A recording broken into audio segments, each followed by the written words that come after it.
FlyQuest has a completely new roster, and this video is focused on going over who is gone, who was added, the impressions we have on the returning players, on the new players, the possible pros and cons of the entire roster, and then at the end, the expectations we can have for them in the LTA. So let's go right up to number 1. Who is gone and who is added? Now, this is going to be a little rough for FlyQuest because the 2 players who were pretty much dictating a lot of the game are gone. Whippo and Inspired. They were definitely the 2 biggest, not only leaders, but communicators and the players who drive the plays they make in the game. They're gone. And they also are big components in the review factor. So even though they had Mithy and Nuke Duck, despite being strategic coaches, I'm sure Inspired and Whippo had a ton to add, overall, to what they should be doing. And anything they do get, they're probably better at applying to the game. So yeah, those are massive losses. Even if people say that Gakos can be, a better player over time, Whippo is still a very solid top laner in the West. I mean, he really didn't have a lot of issues. Yeah, he still makes some of the dumb mistakes he does. And yes, FlyQuest was very much a live by, Whippo kind of team, which was a little annoying. But it's still a loss. And then they also lost Busio to KC, who, his first year on FlyQuest, he was not the greatest. Honestly, even on 100 Thieves, he was just okay on FlyQuest year 1. And then year 2, he had an explosive, huge upgrade on both his champ pool and his overall play, which is amazing. And then we'll see how he does in KC, where he's now, in a completely different system without guys like Inspired and Whippo kind of leading the calls. So that'll be interesting. And the guys that they replaced all these players with are all under 20. And they're all rookies, pretty much. I mean, Griffin is essentially a rookie still, because he only played, a split in LTA's Seoul South?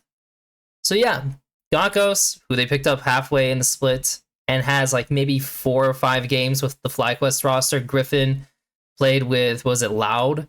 And they had a small surgence in playoffs, and then they failed. And then Cryo, who pretty much played 0 tier 2 NA and is going straight into LCS. Those are the guys they added. So what kind of impressions can we make on at least the returning players before kind of imagining how the roster is going to build out? So we have Quad. Now, what was Quad good with? And what was Quad, why was Quad a good addition when he first came into FlyQuest? Because they swapped Jensen out with Quad, and the style they played was that Inspired was not really impacting or looking to impact mid too much. The mid laner is left to handle himself a lot of the times. And Jensen did try to do that, but also he just didn't really make plays on the map either. So it was not really great.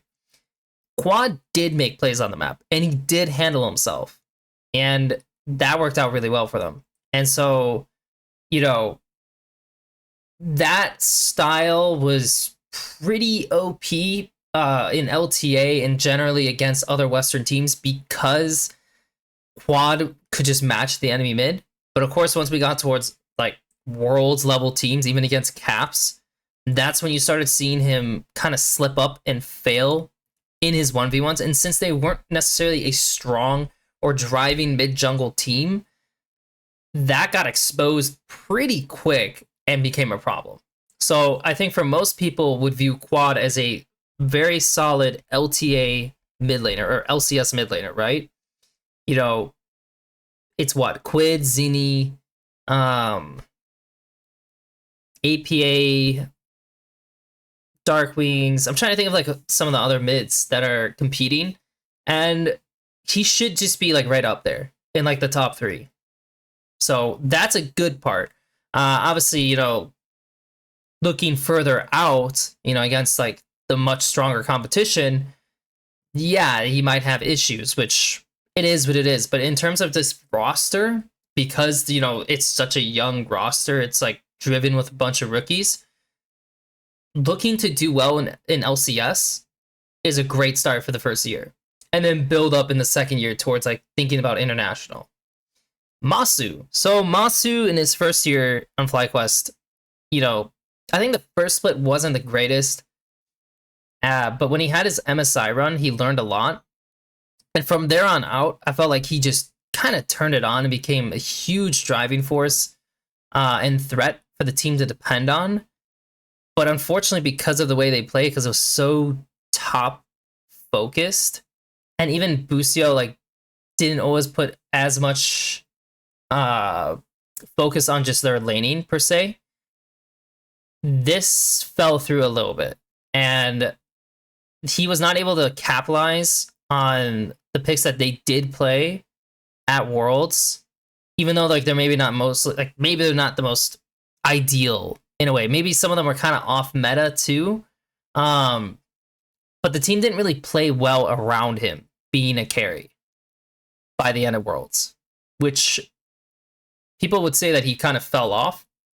But I rewatched those games, looking over some stuff, and he was still fine. I mean, like honestly, he made a few mistakes, but generally, like he played his like you could say it's his mistake or his fault possibly on not commanding the team to do better around him, or maybe doing a different pick. But when he actually was on the picks that he was on, I felt like he did a good job.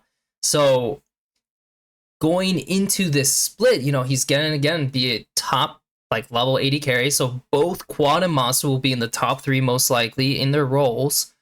At least hopefully. I say hopefully for Quad. I believe Masu can do it. It's just Masu is now going to be with a rookie who doesn't have a lot of experience, and he's going to have to lead that guy and take some charge, which is a completely different role. And also for both these players, you know, this is just more context that I have individually. It's just they're not leaders. Like they're not natural leaders. They're not like they never had to put themselves in that kind of position to take the reins and, you know, tell everyone how it is and drive the game that way. And they kind of have to, because they are the veterans, you know, like they are the guys you need to look up to as the rookies. And so that's where also ThinkCard's going to come in, where like ThinkCard's probably going to have to play a leadership role, a big leadership role to, you know, help guide everyone together. And we'll see how that goes. I mean, that could, I don't know. I'm just saying that there are a lot of problems can happen from that, but we're not going to go into that yet because that's kind of in the cons section. So the rookie players that we know, Gakos. So this guy, he's mechanically good. You know, he is definitely going to be very focused on winning his laning phase, and that's what they're going to look towards him to do. You know, we saw that again happen in Keed, where he destroyed the enemy top laner, but also that guy played pretty awful. I mean, like in some of the situations I saw what the guy was doing, you know, like a good challenger top would not do what he did. So I feel like his opponent was pretty bad, and when Gakos did play against a good opponent, it was not really that great. And he's gonna have to figure out how he can impact the game. If he does, like if he can get leads in lane, playing carry or like focused, you know, champions, you know, I hope that he's gonna be able to learn how to impact the game through shifts, through good TPs, through his deploys. And if he can do that, there'll be a huge bonus to the team, because that is what Whippo added a lot to the team. And if he doesn't bring that, well, that's going to be a missing hole. Griffin, I watched him a bit on Loud, and my overall impression is that he has the macro sense of a tier 2 player. That's pretty expected in a way. I mean, like, and I say this because he knows how to full clear. I mean, that's just a very typical, like, requirement when you're playing tier 2 is like a lot of the times the tier 2 jungler, if he full clears and he doesn't screw up his pathing, and then he just makes plays at the end, or situations like that, they typically will place better and look better than the guys who are constantly trying to make plays. And that was Griffin. And another thing that Griffin tried to do is Griffin was pretty snappy on looking for fights and engages, and it did work. Like, for sure, it definitely, like, there were some good moments that he found. And then there's other moments when I rewatched, and I thought, if this was just, like, a bit higher level play, this play would have just sucked. Like, this is just clearly not a good play to go for. And so he's most likely going to be the kind of player who has to learn through mistakes and repeated mistakes. And hopefully those stick, because if they don't stick, yeah, it's not going to turn out the best. But in terms of macro sense, yeah, like don't come in thinking like this guy's just going to be just insane. Like I don't view him as a prodigy or anything like that. He definitely worked up to like, the skills that he got. Because when I felt like when I watched him when he was 16, I didn't really think he was very good. And of course, he spent 2 years in Korea, which helped a lot. And don't really count the time with with T1 amateur, because it's not academy, it's amateur. It's like tier 3. And if you ever watch tier 3 or talk to people who worked in tier 3 Korea, there's not a lot of macro plays going on. It's just a bunch of like kids just fighting and just trying to use their mechanics to outplay. And yeah, it's just it is what it is. And he didn't even play that many games in tier 3, so yeah, that stint was very, very brief. And then we have Cryo, who has not much tier 2 experience. He's been on a couple rosters. He's obviously on Maryville. He's a young player. He does decent for mechanics' sake. And he also struggles to kind of figure out exactly where the best place is to deploy, where to go on the map, impact the map. And that's pretty common for a young sport, to be honest. Like, and also it's a pretty common thing for, again, a young jungler typically. Some are better than others, like Lucid, for instance. Even though despite being young, like if I watched him, like I could very clearly tell he knows like how some of the lanes are playing out and what conditions are, and he can read that quickly and not kind of screw himself on tempo or like overreaching on camps. So it's not like Griffin's like at that level, right? Which is, again, why Lucid could kind of go into LCK, which is a very, very hard competition to just kind of sneak into compared to LCS. But yeah, I would say for Cryo, there's just going to be a lot of learning that needs to be going on in the end of the day for him. A lot of learning, because he does not really have much tier 2 experience for the team's sake. And so what are the pros of the roster? Because I won't lie, I've been kind of sneaking in cons while talking about everyone. So going over the pros, I mean, obviously the first one you can think of is that because they're so young, they don't typically have a lot of bad long-term, habits, which Thinkar doesn't have to really worry on. Like maybe Quad has it, right? Maybe Masu has just a little bit in some regards, but generally he doesn't have to worry about that. He can mold them the way he wants to mold them, which is great. 2, in theory, his team should be pretty mechanically, good. If he can properly push them towards like having good fights or good fight setups, and the players can at least execute in those situations, because I think the macro part is going to be a whole other story, but like at least in those team fight situations and for lane, I think those are areas they could like do some work in. And if they can do work in that, we've seen teams like 100 who sometimes struggled with their macro just completely outcompete their opponents. And so that is probably one of the biggest things that they're going to lean on in the first year. And hopefully they do lean on the first year, because if they don't, it might get a bit hard. Another pro is that at least for like their top laner, he is good. Like he could definitely be really good. So being able to give him, I guess you could say, the way I'm viewing this is, I feel like he will gain a lot from just consistently playing against the competition.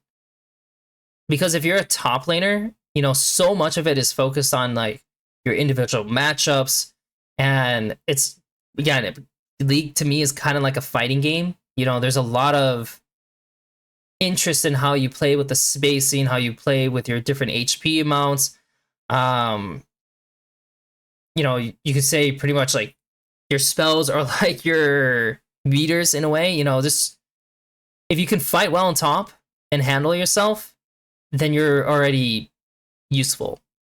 That's all I can say. You're pretty much useful. So he probably has the easiest path towards having a positive impact on the team from just like working on himself individually. For the other two, Griffin and Cryo, that's where we're gonna get into the cons, because the big con that this team is gonna have is that they're bringing on a jungle support who are rookies, who do not have much tier 2 experience, and their macro sense is not phenomenal.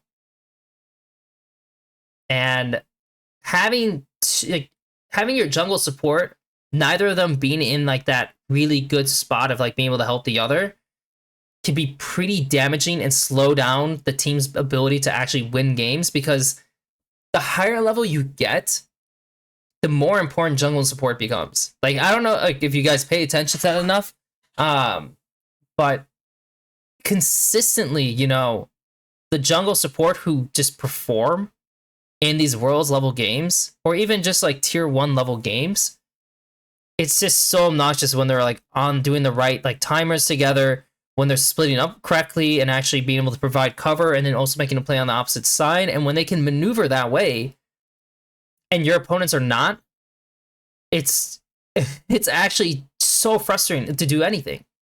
So if they can't get that going, I could very much see this team just collapsing, like just falling apart. And that is going to be a big hurdle this team's going to have to get over. You know, the other one is the fact that I talked about a little bit how Masu and Quad are quiet. They're not naturally like big talkers or leading the game, especially in the way you watch like the way they play. That doesn't really seem to be too present when they had the last 2 years. Because that's the case, you're gonna lean on your rookies to do that. You can't do that.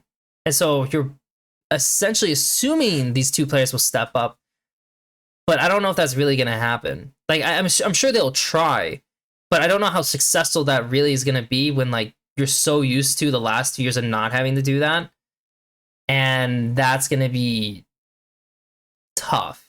You know, like perhaps, you know, Griffin comes in because like, I've seen him like have a lot of confidence and willing to talk and say what he wants to say, but he's probably going to be wrong in a whole bunch of instances. So unless he learns fast in that regard, like, yeah, again, you're going to need the other two guys to pick it up. And Quad also doesn't really have a style in which he's just like, he's not like Quid, he's not like JoJo, he's not like Saint, you know, where they can be really forward in their gameplay. Not like, even if they weren't talking, they'd be very forward in their gameplay to drive the game. That's not Quad. So again, it's not something you're like, it's not a style you're really leaning on. Also, another thing is Gakko's, as far as I know, isn't like a big tank player, which is fine. I mean, he's like, you don't typically assume like rookie level top laners can come in and play like tanks plus carries plus like everything, right? But hopefully that doesn't mean they have to lean into playing on his side more, because in the end of the day, it'd probably be best to play into Masu, and that's the easier style to do. And then the last one is pretty much, you know, as far as I know, it's just ThinkCard and Arrow. And with a younger roster, with a rookie roster, well, there's actually two things, you know, but this part, like with a rookie roster, you want more staff. Like more staff definitely helps, like where like you can have someone focused, like Arrow will be focused on the bot lane. ThinkCard can help focus on jungle and support. I don't know if there's anyone for Gakkos, which probably would be beneficial, like if Whippo stayed, I guess. And then for Quad, he honestly could use someone like to push him. Like, because if no one focuses on Quad, I can see him kind of slowly declining in a way. And then the last one is their age is a problem in a way. Like they are so young, you know, like they don't really have a lot of life experience. You know, I know Masu is mature for sure. And same with Quad. I mean, like at least these two are essentially mature in a way, but like the other three don't know how mature they are for their age. And the project ThinkCard was doing on Furia, I'm pretty sure their support was like 27 years old. And even though some of the other players maybe it was their rookie year, or maybe they were like 1 year into CB LOL, they were over 20. So like they definitely had experience through in life, so they can be a little bit like handle things a little bit better in a way. And that is like a small thing to think about. Again, like having someone who is older who can kind of help with these other situations is beneficial. And so finally we get into expectations. My expectations for this team, thinking about, you know, Zinni joining Shopify, C9 added APA, and the rest of the roster is the same. We don't know much about Sentinels besides it's like kind of parts of DSG. Team Liquid improved themselves. I don't know who their jungle is. I don't know if we actually know who their jungle is. I haven't really kept track of that part. But Team Liquid will probably be a pretty good team. You're already looking at 4 contestants that will be annoying for you to face. And so the expectation is that they're going to be bottom 4. At the very least, in the first split, they'll be bottom 4. If they do not make big, how do I say it? If they do not correctly improve on some of the cons that I mentioned going into the second split, it's very realistic that they're going to be bottom 4 again. And again, if that continues, it's the long-term view is that this team is a bottom 4 team for finish. I see people saying that they're going to be top 3, but I just find that too wild of a hope. And in many ways, like as a rebuild, for me at least, I really do think they needed to just add like one guy, just one guy. It could have been like Ayla. Like I don't know if Ayla like was interested in a team, if he had too much of an offer, or he didn't really care to play FlyQuest because last time he did, they screwed him over, which I completely understand why he wouldn't want to. But a guy like Ayla would be just phenomenal because he played well, and then you have someone who can help lead and give that experience over to the team and drive. And then you still have 2 rookies. Like, again, like if you had someone like Ayla here instead of Cryo, like you still have Griffin and you still have Gakos. And then you have someone who's experienced in support who can help the jungle. Or vice versa, if they had an experienced jungle who then could help Cryo. But you don't. And so there's a lot of risk in this project of just people are just not vibing, or maybe the team is just losing so much that like the mood is down and you're just like, you just can't learn properly because you're just always losing. Like your mood's just always down, your morale's always down because you're just perma losing. And then you leave the split looking at it as like, well, at least this guy turned out well, and then the rest just aren't. And it can feel like a waste. But this is the project that they chose. So, and the biggest thing that people are just talking about again is just, oh, it's such a young roster. It's all full of like NA players. And it's like, yeah, it is full of a bunch of NA players, which is cool. But you don't typically create a roster this way, knowing how some of the personalities of your mid AD are. Just my feeling. Just my feeling. In the end, bottom 4. Hopefully they do better than that. And hopefully they don't have the issues I think they will have. Because if they do, those are going to be pretty annoying to fix. Thanks for watching, guys.